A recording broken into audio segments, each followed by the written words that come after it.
Hello Mousers! Welcome back to the Knob Mouse Show. We have the news on Tuesday because it's Tuesday and we're going to get straight to it. Oh, how bad was that intro?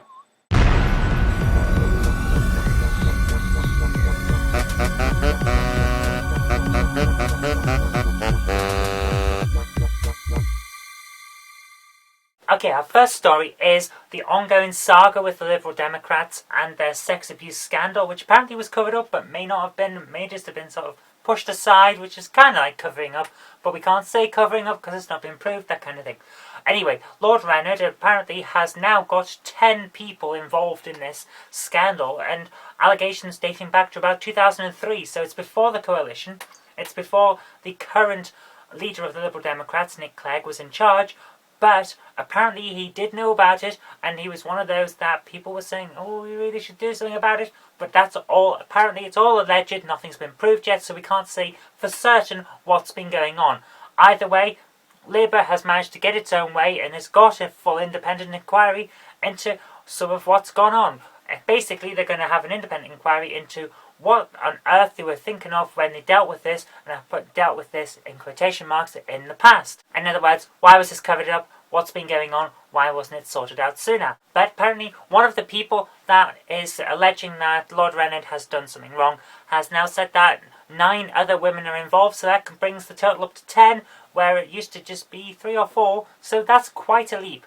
Therefore, this is going to be something that we're going to have to watch with interest, because a sex scandal with a lot of covering up like this in a major parliamentary party is quite a problem. Not just for the party itself, but for everyone else, because if they've been covering things up, everyone else could have been covering things up. They're a major party. I know they're not as major as the 2 big parties, but they're still a major party and they're in government at the moment. So if they can keep this quiet until now, what else has been happening? Okay, leaving sex scandals aside, because a lot of people are starting to say, oh, I'm a bit sick of sex scandals, as if that's something that we can complain about. The fact is, if this stuff's happening, we've got to deal with it. It doesn't matter whether you're sick with it or not. You don't have people turn up to court and the judge goes, oh, we've already tried 3 murders this week, I'm not interested anymore. You can't just say you're sick of something and you don't want to deal with it anymore. That's not how the world works. But anyway, what's been going on with Apple? Well, now they're going to have to pay out for all those times when kids have been able to just make purchases and in-app purchase things on their applications and not have to put a password in. How this used to work is that if you put a password in for something, then iOS would store that password for 15 minutes to make your life easier.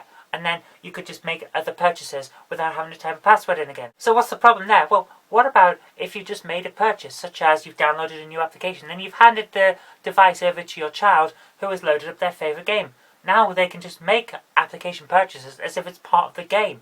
They don't need to feel like they're buying something. That's a bit of a problem, especially since some of these in-app purchases went for over $100. And the kid's not getting anything from this, remember? This is just a number somewhere on the device. So, naturally, parents have been quite annoyed. And they've been going after Apple in a class action case. Now Apple is saying that it will refund. But it's got a load of time limits on this, and it's not really publicising it. They're going to now have to publicise to everyone that's been involved. But who knows who's been involved? This is a bit of a problem, so we're going to have to watch this with interest, but I suggest if you have children or at some point someone has made an in-app purchase on one of your applications and you didn't want them to, have a look at the link that's in the description bar below and get involved in what's been going on here, because it's well worth it. You'll get some of your money back, if not all of your money back, which is always a good thing. Another thing that's always a good thing, batteries can now be stretched. Not every battery, don't try and stretch the battery in your telephone at the moment, but future batteries will be stretchy, which is great because now we've already got the technology for clothing that can transmit electricity. Now, of course, the technology is not going to be on the high street straight away. It's going to take time, but this is an amazing achievement that bodes well for the future. We've got technology now to make phones that bend in your pocket and don't break when you drop them, like the glass phone that I'm recording this on. Why did anyone think, let's have a telephone made of glass and we'll make the glass smooth so it falls out your hand? What on earth was that about? But still, it looks nice, I have to admit that. Ever had insomnia? I know it's a bit of a jump from batteries, but have you ever had insomnia and you felt really bad about it the next day? Well, research now is showing that not only are scientists really horrible people that have been effectively torturing some of their research subjects, but a lack of sleep or a lack of good sleep actually affects you physically.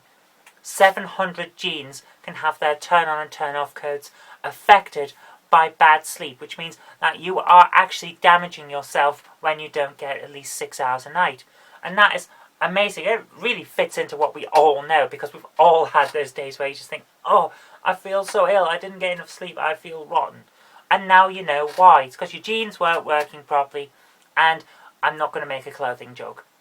But why do they say that scientists have been torturing their subjects? Well, how else have they got this data? They've been looking at hundreds of people who either have had a proper night's sleep between 6 and 10 hours a night for a week, and then a load of people who haven't, who've had less than 6 hours a night for a week.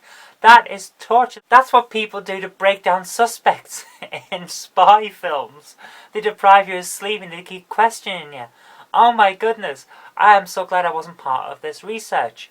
But anyway, now we have a reason why the body doesn't work properly when you're not getting enough sleep, and hopefully that means we'll soon be able to find what's triggering this, or at least to combat the results, even if we can't get a proper night's sleep. And I speak on behalf of a lot of insomniacs here when I say that has got to be a good thing we could all do with feeling a bit better. I know this one's long, but bear with me.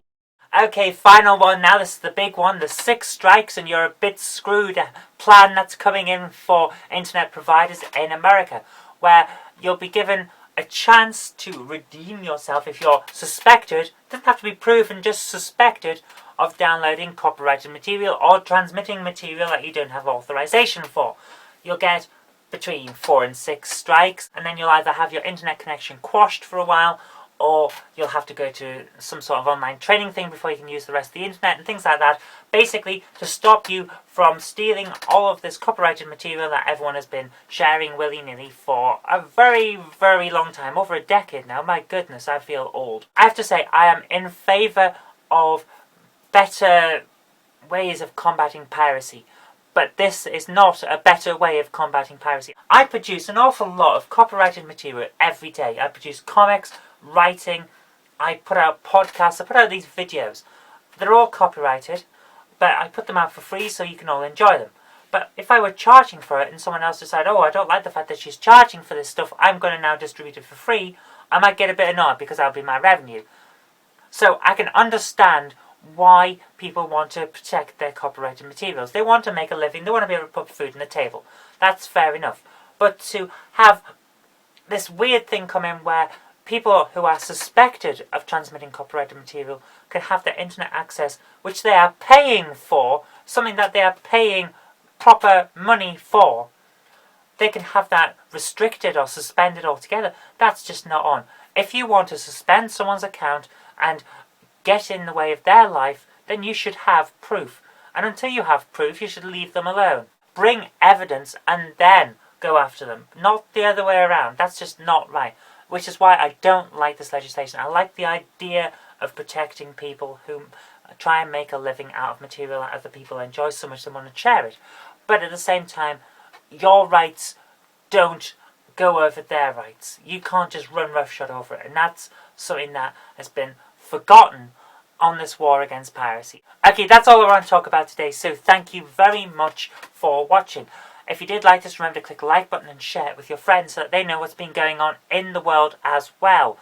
And of course, subscribe for future videos because there'll be more on the way. But until next time, I've been Kirk-Robinson, you've been watching the Knob Mouse channel, and I'll see you tomorrow.